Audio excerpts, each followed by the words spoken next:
Hey everyone, welcome to the Inside Scoop. I'm CNET's Tsuboi, joined by senior writer Josh Lowensohn. We are on location outside of Moscone West, and as you can see behind us, they're putting up the Apple logo in preparation for next week's WWDC Worldwide Developer Conference.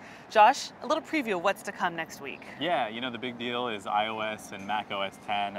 Apple said they're going to introduce the new versions of it. Of course, that's just for developers. We're probably not going to get our hands on it for a couple more months. Right. What are you expecting in this upgrade?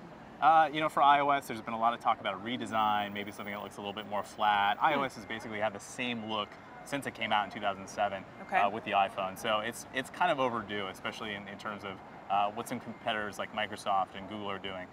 So that's the big thing. And then on Mac side, there really hasn't been a lot known besides the fact that they put out a new version every year, and now we're overdue. Okay, so what do we know though about a new Mac that could come out? I mean, obviously thinner, lighter, cheaper, but what about more? On the hardware side, a lot of it's going to be about the Pro notebooks, things like the MacBook Air and the MacBook Pro. In terms of the MacBook Air, it's been a year since the last update. Intel just put out new chips that actually came out this week, so we're going to get better battery life, probably some thinner designs, a lot of things that typically come with chip upgrades. But for something like the MacBook Air, this could be a big change, something like 9-10 hour battery life, which is just crazy. Wow.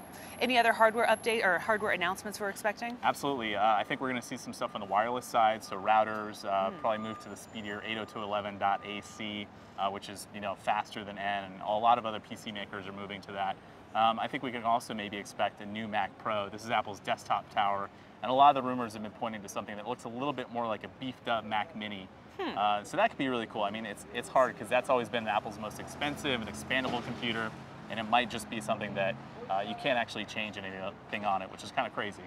But historically, WWDC is not the place for new iPhone, iPod updates. That's not always the case, but it's true. So like the iPhone 4 was introduced here, and we've seen upgrades like the iPhone 3GS.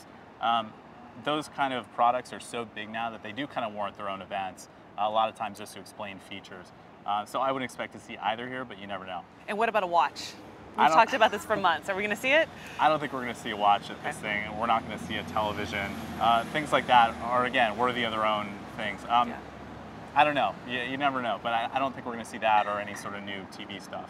So this really is for developers. It's a 5-day-long conference, and what really is the point for them? Right. So, I mean, the big thrust, of course, is this keynote on Monday, which runs about an hour or two. And the rest of it is basically just sessions. So they're learning about new platform stuff. It's probably going to be the iOS and Mac side. It's really time for them to ask questions, meet up. There's also a couple events like a design awards show, and they usually drive people down to Cupertino to go see a concert. For them, it's a lot of FaceTime with the company that they don't normally get. Great. The coverage begins Monday morning? Yep, we'll be there live. Join us.